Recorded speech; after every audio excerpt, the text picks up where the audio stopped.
Bonjour à tous, j'espère que vous allez bien. Je vous retrouve aujourd'hui pour la vidéo de vos coloriages pour le défi du mois de septembre. C'était un défi palette de couleurs, je vous en avais proposé deux. J'ai eu beaucoup moins de participation que d'habitude dans mes souvenirs. Alors bien sûr, quand je dis ça, c'est pas du tout pour vous culpabiliser, hein. C'est juste un truc que j'aime bien faire tous les mois pour voir un petit peu s'il y a des thèmes qui fonctionnent moins, s'il y a des périodes aussi qui sont un petit peu plus creuses que d'autres. Voilà, c'est juste pour moi en fait. Moi-même, je n'ai pas participé à mon propre défi, je n'ai pas eu le temps. Voilà, comme d'habitude, la même excuse, hein, trop d'encours, trop de challenge. Je vais vous mettre au tout début de diapo deux coloriages que j'avais oublié de mettre dans le diapo précédent, donc pour le défi sur les robes de l'eau. Je m'excuse encore une fois, hein, d'ailleurs, hein, je ne sais plus qui c'est de là comme ça de tête. Mais j'avais bien reçu en plus tes colos, je me rappelle que j'avais répondu et tout. Et je sais pas ce que j'ai fait, mais voilà, je les ai oubliés, donc encore une fois, désolée pour ça. Ça me permet d'en profiter pour faire un petit rappel que si jamais vous m'envoyez vos colos trop tard, n'hésitez pas quand même, si vous les avez fait et que juste vous les avez pas envoyés à temps, n'hésitez pas à me les envoyer malgré tout, je les mettrai dans le diapo d'après. Voilà, ça m'embêterait de ne pas mettre vos colos alors que vous les avez fait pour moi. Donc ceci étant dit, je vais vous laisser avec toutes les mises en couleur que j'ai reçues. Et je vous retrouve juste après pour vous annoncer le thème du mois d'octobre.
Voilà, j'espère que le diapo vous a plu et je vous remercie à tous pour vos participations. Je vais maintenant vous annoncer le thème du mois d'octobre qui est terrifiant mais mignon. Donc là, je vais vous expliquer un petit peu le thème à l'oral avec les trois possibilités que j'ai relevées pour relever ce petit défi. Et après, je vous montrerai les exemples et je suis contente de moi parce que franchement, j'ai réussi à trouver les exemples parfaits pour chaque possibilité. C'est assez rare que je tombe vraiment tout pile dans ce que je veux, donc franchement je suis contente. Et je vais, comme d'habitude, hein, la vidéo aura été chapitrée, parce que voilà, il y a peut-être des gens qui ne sont pas intéressés par les exemples. Donc, je vous ai mis la pile ici, et à côté j'ai toutes mes petites explications pour rien oublier, parce que c'est très simple hein, dans l'idée, mais j'ai pas envie d'oublier des trucs, donc j'ai tout noté. Alors, la première possibilité, qui est, on va dire, le but principal du défi, c'est de faire des monstres typiques d'Halloween, mais en version cute. Donc chibi, ou assez cartoon, ou enfin voilà, tout ce qui va être de l'ordre du mignon en fait. Alors, au niveau des monstres, j'ai noté donc squelette, zombie, momie, faucheuse, fantôme, Frankenstein, démon, loup-garou, vampire, etc. Voilà, si vous en avez d'autres, n'hésitez pas à m'en faire part. J'accepte également certains monstres du folklore japonais. Encore une fois, il faut vraiment penser au côté cute, hein. C'est vraiment le truc principal du défi là, de ce mois-ci. Donc attention à ce qu'ils soient tous mignons. Au niveau des personnages possibles dans l'univers Disney ou autre par exemple, vous allez avoir Zéro de l'étrange Noël de Monsieur Jack. C'est un fantôme et il est très mignon, c'est un petit chien très mignon. Donc vu que je sais que là en plus ils ont sorti deux livres, ou en tout cas je sais qu'il y en a qui vont sortir sur le thème de l'étrange Noël de Monsieur Jack, ce sera parfait. Et sinon vous allez avoir Miguel en squelette de l'univers de Coco. Je mets que lui parce que c'est un enfant et qu'il est mignon. Les autres ils sont pas assez cute à mon goût, voilà. Mais si vous avez Miguel en squelette, ce sera parfait. Attention, cela dit, je ne veux pas de monstres de l'univers Disney. Vous pourrez mettre en couleur du Disney, mais ce sera dans la possibilité numéro 2. Et au niveau des exemples en livre que j'ai notés et que moi je possède pas, il y a le livre de Lulu Maillot là sur les petites créatures d'Halloween. Lui il est parfait. Je veux pas de dragon ni rien, attention, hein. Vraiment là le but c'est de rester sur le thème d'Halloween. Donc viser les clichés quoi. Vous avez le Kawaii Dark et également le Cute and Creepy qui est parfait pour ce thème là. Alors dans le Cute and Creepy, les zombies par exemple je les trouve un petit peu trop terrifiants. Je trouve qu'ils font flipper personnellement, je les trouve pas mignons du tout. Donc à la limite si vous devez aller dans ce livre, priorisez, si vous ne les avez pas fait bien sûr, le petit squelette, la petite faucheuse, le petit fantôme, voilà. Pas de poupée Annabelle, on n'est pas sur un monstre typique d'Halloween. Pas le génie de la lampe, voilà, vous avez compris. Ensuite, pour la deuxième possibilité, vous pouvez me faire des personnages ou des animaux déguisés, toujours dans cette optique de rester cute. Donc là, par exemple, vous pourrez me faire du Disney. Notamment dans le 4 saisons, il n'y en a pas beaucoup, mais je sais qu'il y a quelques personnages déguisés. Je crois qu'il y a un Mickey déguisé en momie et une Minnie en sorcière. Donc ça fonctionne parce qu'on est vraiment sur du style très cartoon et bah, c'est mignon. Donc tous les personnages déguisés, ça fonctionne. Et d'ailleurs, si vous êtes un petit peu téméraire et que vous n'êtes pas trop puriste avec Disney, vous pouvez très bien par exemple dessiner une petite cape à un Stitch et lui mettre une petite dent et ça fera comme s'il était déguisé en vampire. Voilà, bon pas juste une dent parce que c'est un petit peu trop léger quand même, faut pas abuser, mais si vous faites une petite cape ou un petit chapeau de sorcier, ce sera très bien. J'ai noté aussi au niveau des livres, je pense que vous pouvez peut-être trouver dans du Kanoko Egusa, il y a peut-être des petits chats déguisés en sorcière ou en fantôme, peut-être. Je vous ai noté Tagadian, j'ai pas de livre d'aide donc je ne sais pas, mais je me dis que peut-être il y a moyen de trouver aussi des personnages déguisés. Le Cute and Creepy toujours, pourquoi je l'ai mis celui-là? Parce que je sais qu'il y a un petit hérisson avec une cape, donc un petit hérisson vampire. Donc ça marche aussi. Voilà pour la deuxième possibilité. Et enfin la dernière, qui est un peu plus tirée par les cheveux, mais que j'ai décidé d'accepter parce que je trouve que ça rentre dans le thème. On va être sur tout ce qui va être style vestimentaire, un peu creepy, cute, gothique, Lolita. Voilà.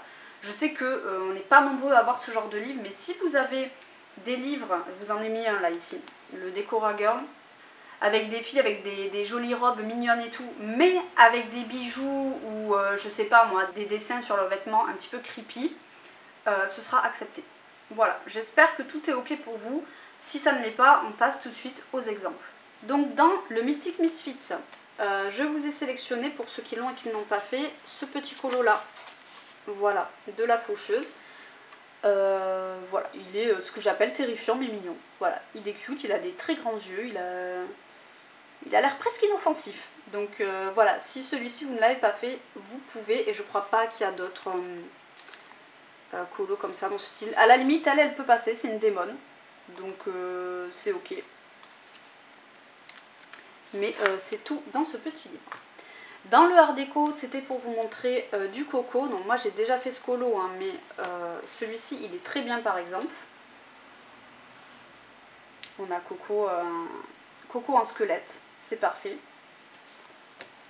Là ici, je vous ai sélectionné dans ce livre celui-ci. Je trouvais que c'était sympa. Alors, ils font quand même un petit peu flipper, hein, mais je l'accepte et je pense qu'il n'y a pas beaucoup de gens qui ont ce livre, mais voilà, je le montre. Et vous pouvez aussi faire des pages un petit peu papier peint comme ça, si vous avez des pages avec des fantômes. Alors, celle de Anna Carlson, avec tous les fantômes, je la trouve un peu trop creepy pour être mignonne. Donc, je ne l'accepterai pas. Sauf si vous rajoutez des petits yeux aux fantômes, hein. Si vous rajoutez des petits yeux aux fantômes, pourquoi pas, hein. Après, je sais pas s'ils ont des yeux, peut-être. Mais s'ils sont trop flippants, non, ça ne marchera pas. Ensuite, dans le Gothic Cuties, là je vous ai sélectionné pas mal d'exemples.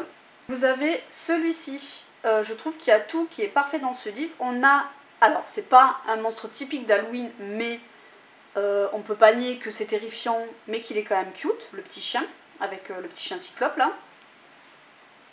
Et pareil, la demoiselle, elle est un petit peu dans, alors c'est pas un style Lolita, mais elle a des petites cornes de démon, elle a un petit t-shirt creepy avec un œil, pareil au niveau de sa ceinture, donc celui-ci, il est parfait.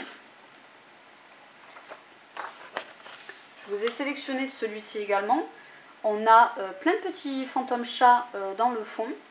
Et elle, pareil, voilà, on est dans la troisième possibilité avec des vêtements un petit peu mignons, mais quand même un peu creepy. Elle a un petit œil ici, elle a un petit chat fantôme ici. Il y a le petit chat avec des... je sais pas s'il a des ailes. Non, c'est la jupe, je croyais qu'il avait une aile. Mais bon, voilà, le global fait que il rentre dans mon thème. Ensuite, qu'est-ce que je vous ai mis? Je crois qu'il y en a un seul autre après. Oui, celui-ci. Voilà. Alors, celui-ci, c'est un peu plus what the fuck, mais je l'accepte parce que bon, il y a quand même un lapin qui fait un peu flipper là, avec ses, ses yeux en forme de bouton. Et elle est quand même un petit peu mignonne, elle a sa petite jupe avec des têtes de mort, donc c'est ok. Puis le fond, si on fait un effet un petit peu sang, voilà, ça passe parfaitement dans le terrifiant mais mignon. Vous pouvez jouer avec ça, hein, faire du sang ou des trucs un peu creepy avec des personnages qui sont très mignons, ça fonctionne. Là, on est sur la troisième possibilité, c'est en fait grâce à ce livre que j'ai eu cette idée qui m'est venue pour ce défi. Attendez, je vous le prends là. Voilà, ce colo là, pour moi, il est parfait. Il illustre parfaitement ce que je voulais dire pour la troisième possibilité. On est vraiment sur un style vestimentaire qui est en fait qui regroupe plein d'éléments creepy, mais le tout fait que c'est mignon en fait. Vous voyez ici on a une espèce de petit pins avec écrit Devil. Oui, alors je le dis à la French, hein, pardonnez-moi. Ici on a un petit collier avec une croix et des petites ailes. Ici il y a des petites croix. Sur sa bague on a un espèce de petit œil. Voilà, elle a des petites dents de vampire. Donc vous voyez, c'est ça que j'entends par style vestimentaire creepy mais mignon. Donc ça fonctionne et je crois que c'était tout pour les colos que je voulais vous montrer pour la troisième possibilité. Dans le Tiny Cats, je pense que personne n'a ce livre, mais c'est pas grave. Attendez, voilà. Je vous ai sélectionné celui-ci. Là, vous voyez, on est dans la deuxième possibilité. Hein. Moi, j'ai pas beaucoup de colos avec des monstres purs, hein, donc c'est pour ça que j'ai mis cette deuxième possibilité-là. Vous voyez, on voit clairement que c'est des petits chats qui sont déguisés en fantômes, mais il y a aussi des fantômes tout court. Il y a un petit chat avec des petites ailes de démon et un petit chapeau de sorcier. Donc voilà, ce genre de colo, c'est parfait. Hein. Et il y en a un deuxième dedans.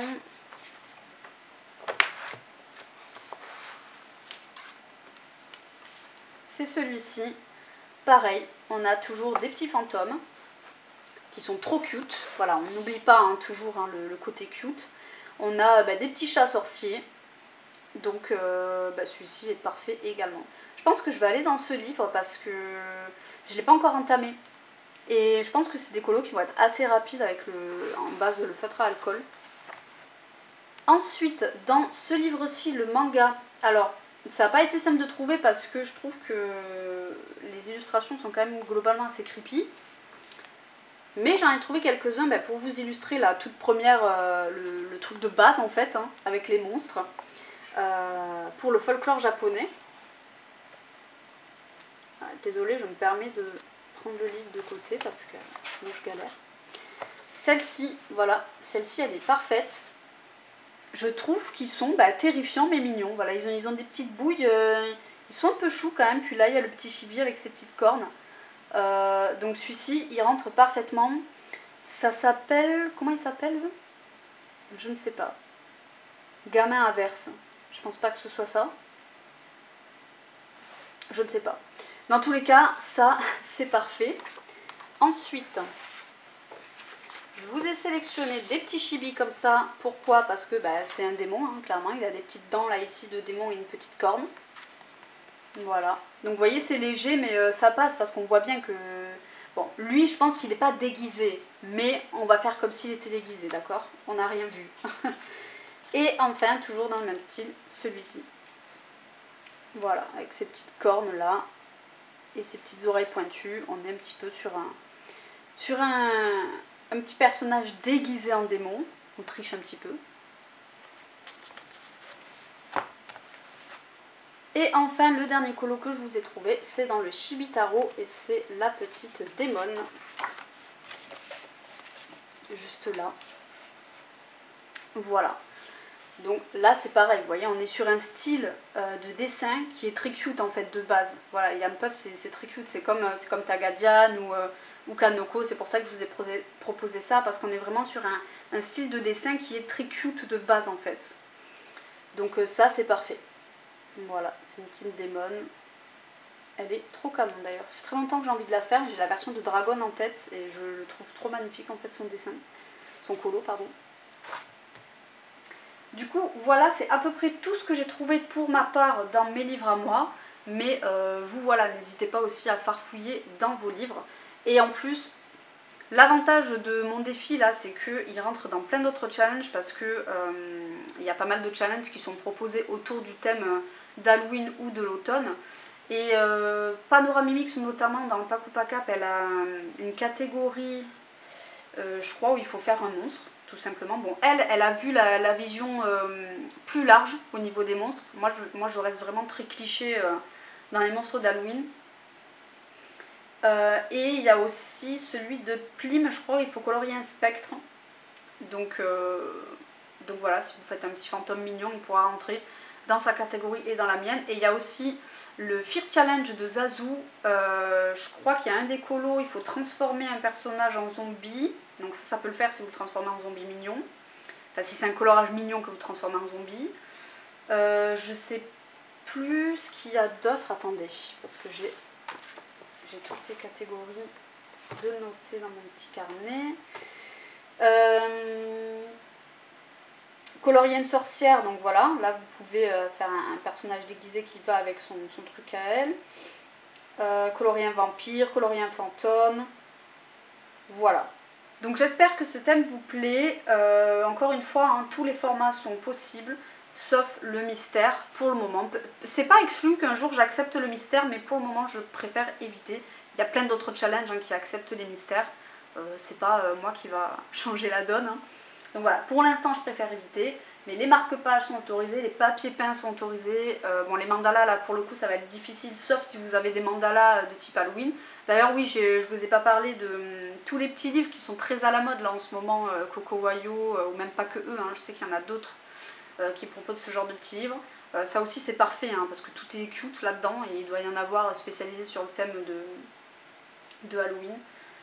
Enfin voilà, je vous fais confiance, je pense que vous allez trouver. Comme d'habitude, je vous laisse un mois pour participer à ce défi, donc ce qui vous laisse jusqu'au 10 novembre. Vous m'envoyez votre colo à l'adresse bulledarc-en-ciel@outlook.com qui sera notée dans la barre de description. Et ben voilà, c'est tout pour cette vidéo, j'espère qu'elle vous a plu et que le thème va vous inspirer. Je vous dis à bientôt pour une prochaine vidéo, prenez soin de vous, bisous.